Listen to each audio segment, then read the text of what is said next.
This is part 2 of the Introduction to eGrants webinar, presented by FEMA Hazard Mitigation Specialists from FEMA Region 10 and FEMA Headquarters. So, now we're going to start with the Scope of Work section, page 1. Sean had the less than joyous opportunity to go through several slides where I had not done screen caps and attached them into the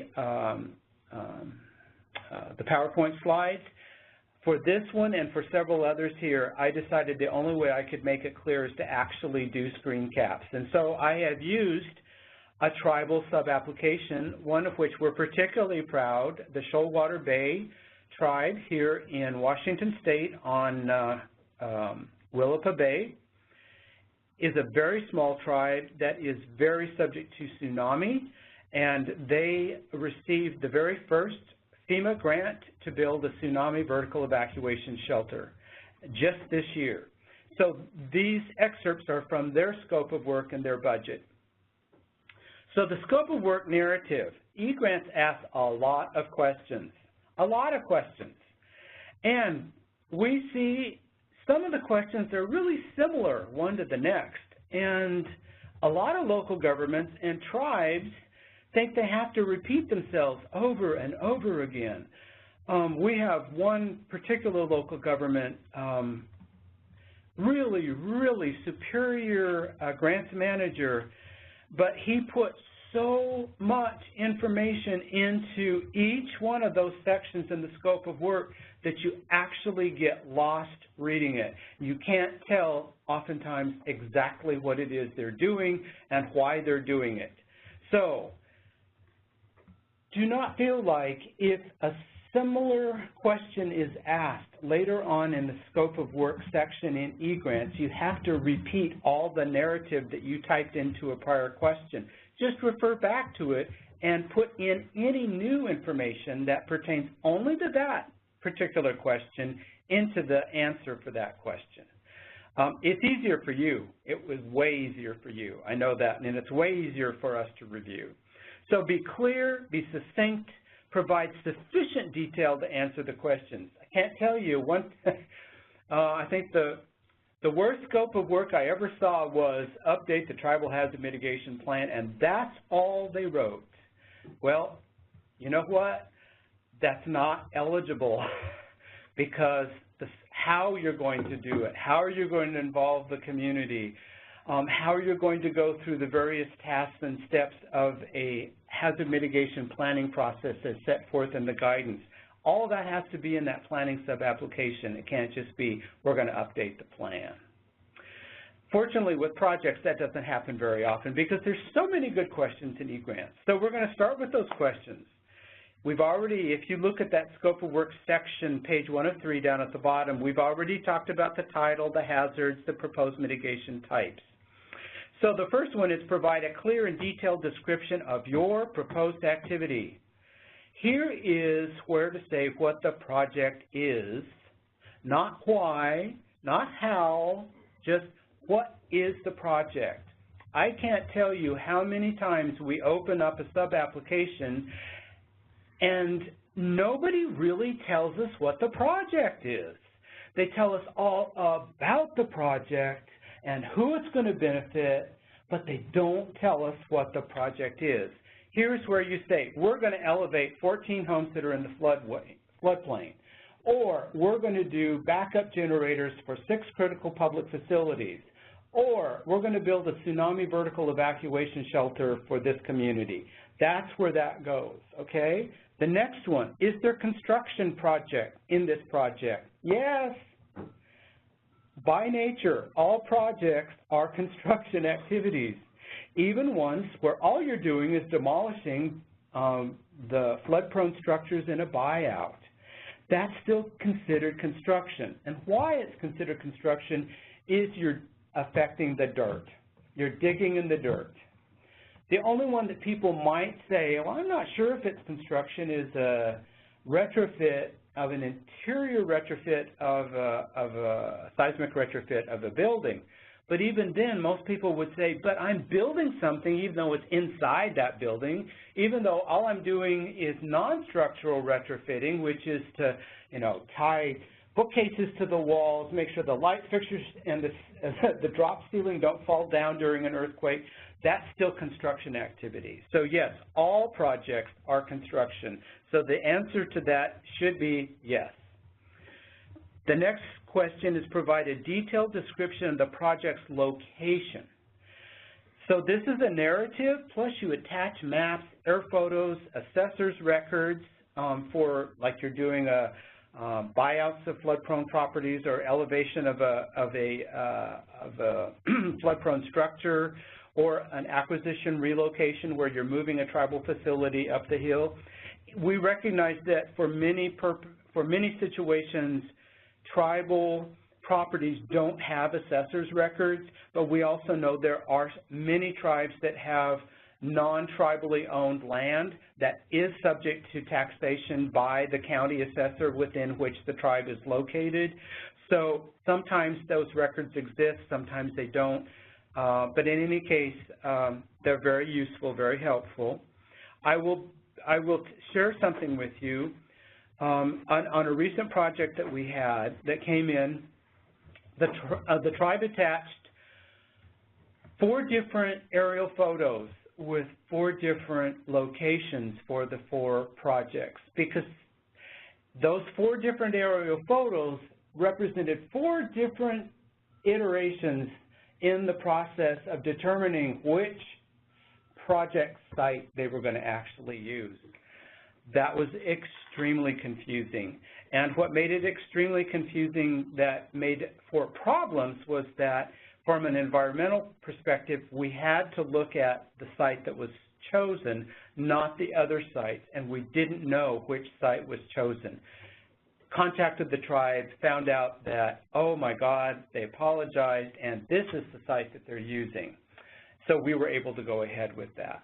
So I just share that with you because some of your work maps may show different things than your final. So work maps are great as long as they've been updated to show what your final selection was. Or maybe you have a work map that shows these are all our alternative locations that was considered, and then circle or highlight the site that was selected as the one you're going to actually use. Next slide, please. So, continuing our swim through the scope of work section on page 2 of 3. And remember, how did we get to page 2 of the scope of work? We clicked the Save and Continue to Next Page radio button at the bottom of the screen. That was the page 1 of page 3 of the scope of work. So the first thing that page 2 asks you is for the latitude and longitude. That's pretty straightforward, really easy to do nowadays with Google Maps. The only thing I would remind everybody of is there's always a negative longitude for any structure within the continental United States, the state of Alaska, except for the far, far, far reaches of the Aleutian Islands and some of Puerto Rico, Virgin Islands, etc. All those areas are a minus longitude. Okay, the only area that is a positive longitude would be some portions of the Confederated Micronesia, Saipan. Some of those places are on the other side of the international date line, and they're actually in a positive longitude. But for 99% of all sub-applications coming in, it's a negative. That can really throw people off when they look it up and discover that your project site's in the middle of the Pacific Ocean, and in reality, it's not. Okay, describe the need for this activity. Why should this activity, mitigation activity, be completed? This is one of those sections where I say, this is where you get to discuss the why. You don't need to discuss the why at the first question. A lot of tribes think they have to answer everything about their project on the very first question, and then they end up having to repeat themselves. Again, this is one of the valuable purposes of preparing your sub-application offline in a Microsoft Word document, is you go through and answer each one of the questions, and you really quickly realize, oh, they're asking for the same information here, or, oh, they didn't really need to know that at that question, so we're going to move that whole set of answer to this question and answer this question.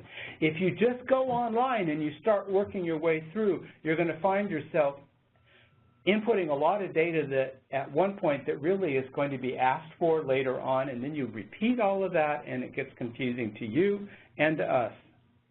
So this is the section where you, or the question where you also add damage and hazard event history, tornadoes, flood events, were they 100-year floods, 50-year floods, 5-year floods, annual floods, what was impacted by that particular hazard event, etc. For example, I'll give you an example that this run road was overtopped by Mill Creek, and it resulted in a 36-hour detour until the water receded, and that Mill Creek bridge carried a state highway across it, and that state highway had a lot of truck traffic on it, and it was a 45-minute detour around that bridge. Well, those are impacts that you can talk about, and guess what? The elimination of those impacts are also benefits that you get to count in your benefit cost analysis. The next question is, who will the mitigation activity benefit and or impact? You may have answered some of this, a lot of this in the prior question, and if so, just refer to that question. Don't repeat it. Just add anything that you think you missed. If you didn't talk about a particular neighborhood or a particular group of people that benefit from this particular project. Maybe your project is to elevate the community health center to be above flood elevation along the Hoh River. Well, that benefits your entire community, but you know what? It may actually benefit outlying areas as well. It may benefit non-tribal members that live in your community as well. So that's very useful information. The next question is, how will the mitigation activity be implemented? So this is a how and who. You know, remember we talked about at the very beginning of the scope of work narrative, you do the what. And then at the top of this page, you do the why. And then we talk about now, we're going to do the how and the who. So as we go through the narrative of the scope of work, each one of the questions asks the important points. That's where to put the responses. And I'm giving you an example here to show what we're talking about. So what do we mean by how and who? So here we have a flood elevation project. The owner is responsible for contracting for the design and construction of the elevation project. But the tribe is responsible for the subgrant. So the tribe coordinates with the owners, coaches them, etc. The tribe provides review and approval of the design proposal and the construction bids so that the owner knows they're going to get reimbursed if they build to go with that construction bid or that design. The tribe will provide a list of eligible contractors that have been vetted as certified and state licensed and not on the suspension or debarment list, that sort of thing. The tribe will conduct periodic site visits during the construction, and there are also building inspections that occur. And very importantly, the tribe will reimburse the owner's expenses. So that's how the tribe obtains money from FEMA to elevate private structures, for example. The same goes for seismic retrofits, etc. So that's a how and the who. The next question is, describe how the project is technically feasible and will be effective. So this is where you need to attach engineering report, conceptual design, what engineering or building standards are being used, etc. How this particular project will provide 50-year flood protection, or how it will provide life safety in the event of an earthquake, but will not necessarily be immediately reoccupiable after a major earthquake. Those are two very different design standard levels for seismic retrofits. The one where it doesn't fall down and kill people, and the second one where you can actually go back in and use the facility immediately after the earthquake. Costs a lot more to do the second one, but we'll pay for it. Not all projects require engineering up front. Acquisitions don't, elevation projects do not. Those are the two most common ones. Let's say you're doing generators. You are going to have bids that explain why that particular size of generator went for that particular facility, but it doesn't necessarily require an engineer's report to justify that. It just has to be clear to our national technical reviewers that there was thought put into sizing the generator appropriately for that particular facility. The next question is, who will manage and complete the mitigation activity? Well, usually that's pretty self-explanatory. I think that the answer that the Shoalwater Tribe provided was really good. The Shoalwater Tribe has a lot of experience in grants management with federal grants, including FEMA grants. The tribe is going to hire a construction project manager, a subject matter expert, to oversee the construction and all aspects of the project. The structural engineering will be designed by a subject matter expert engineer and who is a nationally recognized earthquake design firm. So they said, who will manage and complete the mitigation activity? So obviously, the one thing that they didn't mention in here is what tribal department would be responsible for the primary coordination with the contract manager and the design firm. But in this particular case, it's a very small tribe. It may actually be being done out of the tribal administrator's office. Probably is. Okay, next slide, please. Almost done with scope of work section, but boy, there's some questions here, okay? So again, you click that Save and Continue to Next Page radio button down at the bottom of page 2 of the scope of work in eGrants, and now you're on page 3. So the question is, will the project address identified hazards? Well, it better. If it doesn't, you're not going to get your project approved, okay? So that's kind of a redundant question. We're sorry about it, but we really can't change those questions because we went through that whole elaborate process of the Paperwork Reduction Act and going through 2 years' worth of review by OMB and the attorneys to make sure that all the questions in the format of eGrants were okay. We can't change it now. Also, the reason we can't change it now is because eGrants is an old system. It's going to be superseded by a new one in 2020. So we just work with what we got.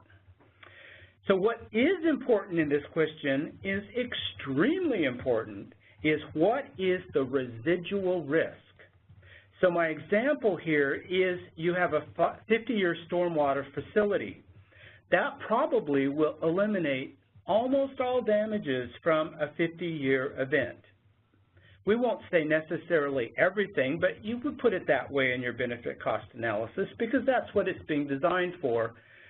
But it definitely will not protect the community from a 100-year stormwater event. It will reduce the impacts of that 100-year stormwater event had it not been built, but it's not going to eliminate the damages from a 100-year event. So you have to describe that. The engineering company that you're working with is used to doing this kind of thing. It has to be addressed in the benefit cost analysis.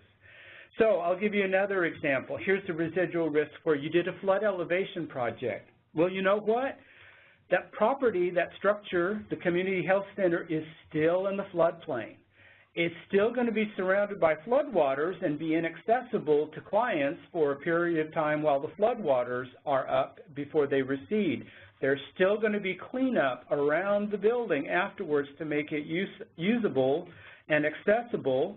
There may be a lot of mud that's been filled in the parking lot.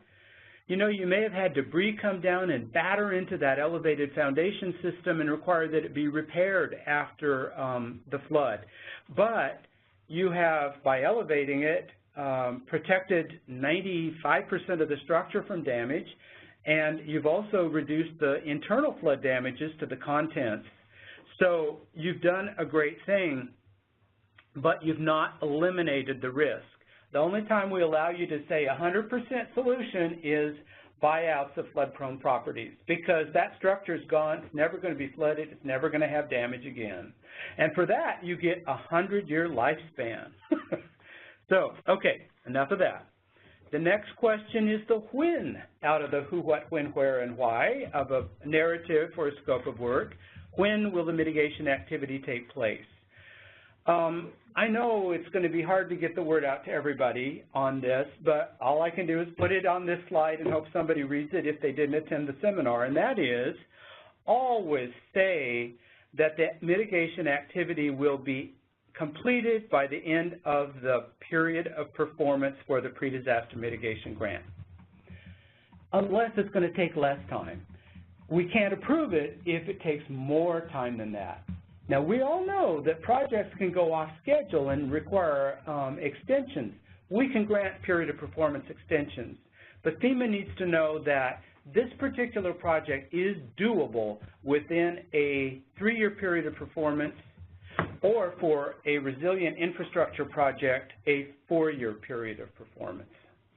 But let's say you're doing a hazard mitigation plan update, and you know you're going to be done in 2 years. Put it in there. That's not a problem. Always just say, though, that how many months after award. If you put in there that, you know, you started it in October of 2018, which was last month, is that that's the date that you start counting the months it's going to take to get your plan done. You've shorted yourself out of about 6 months, 8 months, probably, 8 months, yes, of time, because your award's not going to happen until at least May, June, or July of 2019.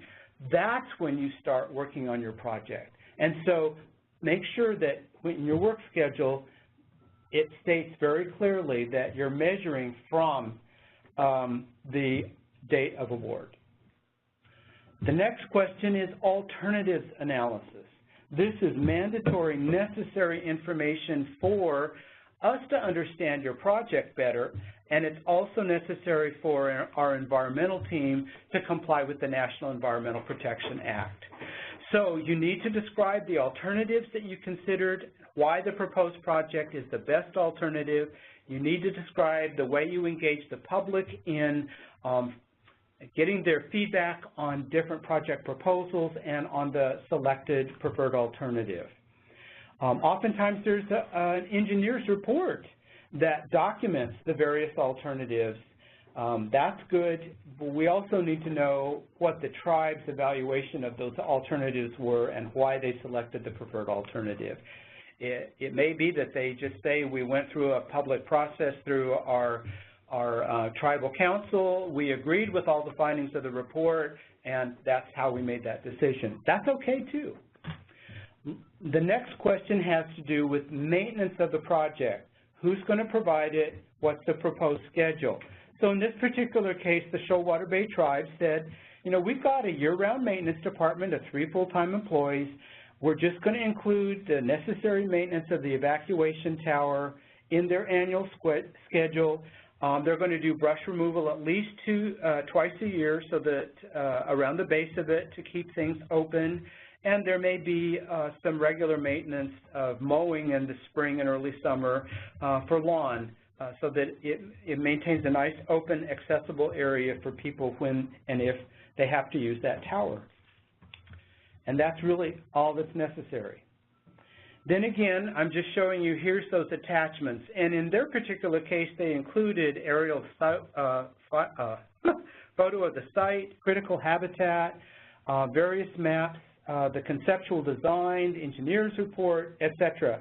Those were the attachments to the scope of work because they informed all of those answers and they helped us see a very clear picture of what the tribe was going to do, how they were going to do it, what process they were going to use in doing it, who was going to benefit from it, and how it would be implemented. And that's the end of scope of work. The work schedule, this is a very brief screen. It doesn't have to be 3 pages long. This is a really good example of a work schedule. Happens to be from Mecklenburg County, North Carolina, who was a really great program administrator for a variety of different FEMA grants. And so they're showing that there is a project initiation, They have property appraisal. This is a buyout. They're going to provide a written offer and negotiations with the property owner. There's going to be deed preparation and closing. There's going to be abatement, demolition of the structures, and floodplain reclamation, and grant closeout. Now, as I've noted here, in starting point, put the number of months after award, and that many of these tasks can overlap. While they're doing property appraisal on one property, they may have already gone on to written offer negotiations on another property. That's totally okay. Or, for example, while you're doing design engineering, there may be some other processes. There may be, for example, the application for the permitting for a 404 permit from the Army Corps of Engineers. That can be started at that time, and they literally can run concurrently. Corps will eventually need the final designs before they issue the permit, but that doesn't stop you from applying for the permit earlier. So again, be brief, be succinct. We've seen one that literally had 120 task entries. That's way overkill. That's really good for somebody doing a project management thing, but for your grant application, that's complete overkill. We just need to know the major tasks and the units of time, the duration in months. Don't use days. Please don't use days because everything's going to take months. Sometimes we see construction take years, and that's okay. You can put that in, or you can put 36 months or whatever. Okay. And then the little guy in the corner, the little screen cap, actually shows one of the work schedule data entry fields. And again, you have to click Save, not Save and Continue, but you click the Save button, and then it will allow you to press that button right above it, which says Add Task. It will allow you to add another task. And then when you're finished adding all your tasks, then you hit the Save and Continue, and it moves forward. Okay. Cost estimate and cost share. So here is an excellent example of a succinct, to the point budget that is broken down by the Office of Management and Budget cost classifications that they use on their SF-424 non-construction budget form, or their SF-424C construction budget form. That's what we need to see in eGrants, not the detailed cost estimate. You know, the nuts and bolts here, the numbers, you know, how much concrete there, how much steel is going to be necessary, etc. We don't need to see those. One time we had a seismic retrofit that had 3 pages in eGrants, which was over 150 line items of costs included in that. We don't need to see that. We need to see that in a detailed attachment, but in the main budget, we don't want to see that. And our grants managers in our grant programs division tell us the reason we don't is, number one, it's huge to try and look at and try and understand, but number two, it greatly limits your flexibility of moving costs from one line item to the next. Let's say steel is more expensive than it was when you did the cost estimate, when you actually go to build it, but concrete is less. Well, you need to move money between the concrete and the steel line items. But if you just have one construction cost line item, which is what the Office of Management and Budget allows you to do, you don't have to move money from anything. You just have it in your budget. That's your internal controls. You don't have to ask for FEMA approval or worry about asking for FEMA approval to move money around or anything like that. So I'm just saying this is a really, really good eGrants budget. And in addition to this budget, the Shoalwater Tribe attached a very detailed engineering cost estimate that was, number one, prepared by an engineer, so that satisfied our national technical reviewers that there was a credible source, and it was very detailed, and that also satisfied our national technical reviewers that they had indeed evaluated all the necessary things that needed to go into that project. But that was attached to the eGrants, not in the cost budget, which we call a cost estimate, okay? We also ask for a budget narrative. Oh, let me back up a minute. People have a lot of confusion actually filling out one of these individual costs. We call them cost line items because they're a line and it's a cost item. So you name the item name, then the cost classification is a drop-down menu that mirrors the Office of Management and Budget cost categories, okay? So you select from that. And then you put in a quantity. So if you are using, so eGrants can calculate stuff. So if you put in, okay, we're charging $45 an hour labor and we're going to have 320 hours of labor, you can put all of that in there and eGrants will calculate it for you and put the actual total cost. Or you can just say each or lump sum, you develop the cost offline, you put in the unit cost as, you put the unit quantity as 1, you put the unit cost as what your total cost is for that cost line item, and eGrants just recognizes it times 1 times 400,000 is 400,000. So another unit of measure you could use is lump sum or each, but in any case, this basically is saying I've done all this offline. I don't need eGrants to calculate for me the number of hours and the hourly rates and all this kind of stuff. Okay. Hopefully that's clear. And by the way, the reason I'm going over all of this is eGrants doesn't guide you. I think that Sean has some new checklists that are provided as part of the IS-31 online training that are checklists for the different sub-application types. But one of the things that we've noticed long ago is when you got to the section in the external user's quick reference guide that said, okay, we've got you up, you're now navigating through eGrants, you've created a sub-application, and it says now go fill it in. And then it tells you how to submit it. So all of this stuff I'm going over is from our experience of things that have worked and haven't worked, and what you need to know when you fill it in. So again, on each individual cost line item, put the item name, put the cost classification based on the OMB cost categories.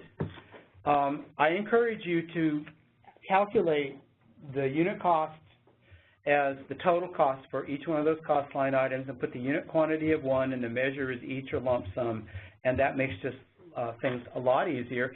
And then you attach the detailed cost estimate to your eGrant sub-application. And you only use the bare minimum of cost items based on the cost categories in the OMB SF 424A or C. A budget narrative is also required. And the budget narrative explains, and it doesn't have to be long, okay? A couple of pages for most projects is totally sufficient. How the budget is implementing the scope of work. What is the purpose of each one of those cost line items? How will that help? And some of it is very self-evident. You don't have to, you don't have to say something that's self-evident, but there's a lot of things that are not self-evident, and so that's really important to highlight those in a budget narrative. eGrants will not ask you to upload a budget narrative. In fact, that's something we'd love to see in there, but a budget narrative is actually required by our guidance. It says that you need to include something to explain how the budget works and to implement the scope of work. There's an awful lot of stuff that we try to share to help people not make horrible mistakes or make life easier for themselves, make it easier for the FEMA reviewers to understand what you're doing and your budgets and that sort of thing. That's what I'm trying to share with you. I've been doing grants for 20 years, and so this is a voice of experience sharing this. I've been doing eGrants since 2003. I was part of the team that did the original testing of the eGrant system in 2002 before it went online. So I've been working with this stuff a long time. Okay, so cost share, we talked about this before. We talked about this. This is if you're a 90-10 small and impoverished community and you qualify for that, you need to attach the documentation addressing all 3 factors. Here is where you attach your match commitment letter on official letterhead. We suggest you use our tribe commits our 10% match to this project. Don't put in dollar amounts. You can say where the match is going to come from. It can come from salaries and fringe for tribal staff that are working on it. It can come from donated use of equipment that the tribe owns. Whatever it is, that's fine. Just don't put a dollar amount on it. That way, if your budget goes up or down before award, or you get an amendment, you don't have to change your match commitment letter. You just, it has nothing to do with eGrants, but it's a reminder that there's some cool stuff out there to help you. Okay, cost effectiveness. Woo. I'm not going to go belabor this again, but we talked about this in the project application form. But this is a section in eGrants that you attach the benefit cost analysis to, and we have to have the benefit cost analysis software run, which is a zip file. It's a bca.zip file. We absolutely have to have that. If you don't attach it, you won't get a grant. I just have to be totally blunt about you. And why?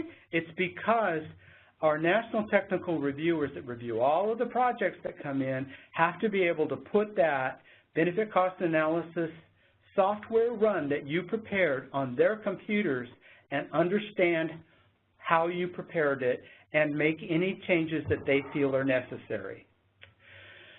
Also, you must attach any methodology, assumptions, documentation, reports, analyses for data points used in the benefit cost analysis that differ from the FEMA default values. If those don't get attached, they're going to zero out what you put in or reduce it down to the FEMA default. We had a fabulous seismic retrofit project for an old high school that failed benefit cost analysis last year because the documentation for the building replacement cost value and some other features that were not the FEMA default values were not attached, and so all those things got zeroed out and it failed benefit cost review at the national level, even though the project was cost effective.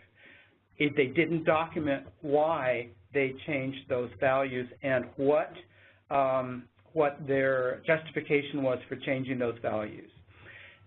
Okay, helpline for BCA. We haven't tried them yet, but we think they're pretty responsive. And then there's the cost effectiveness screen from eGrants. You actually type in the net present value of the project benefits from your BCA run. You type in the total, or the project cost estimate, I believe, rolls up from eGrants, and then eGrants calculates the benefit cost ratio. I may be wrong about B. You may have to type that in. Come to think of it, I think you do have to type it in because that's one of the questions we are always asked. Is the number there, the project cost estimate for the benefit cost analysis, the same as the actual project cost estimate screen in eGrants? And sometimes that's different. Why does that differ? Is people are revising and updating cost estimates and they forget to go and change the benefit cost analysis to match. Okay, there we go. Environmental documentation. There's a whole bunch of laws. You're going to see it when you go in there. You just answer all the questions. If it doesn't pertain to your project, click no. That's no problem. Then you don't have to answer that one. But this shows you what each one of the Q&A screens is for all the various environmental laws and issues. This one happens to be floodplain management.